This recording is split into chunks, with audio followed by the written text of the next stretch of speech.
हाय, आज मी तुम्हाला लॅपटॉपवर ड्रॉइंग कशी करणार आहे ते दाखवणार आहे. पहिले आपल्याला विंडोजमध्ये जायचं आहे आणि मग आपल्याला खूप सारे ॲप्स दिसतात.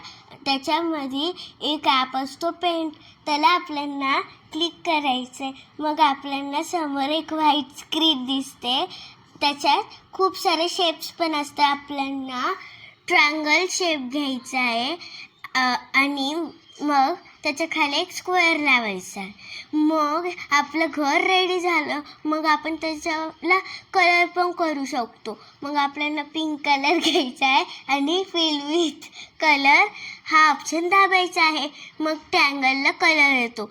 मग आपल्याला ग्रीन कलरला क्लिक करायचं आहे आणि फिल विथ कलरला पण क्लिक करायचं आहे. मग तिथे ग्रीन कलर येतो. बाय. तुम्हाला जर माझा व्हिडिओ आवडला असेल तर लाईक करा आणि शेअर करा.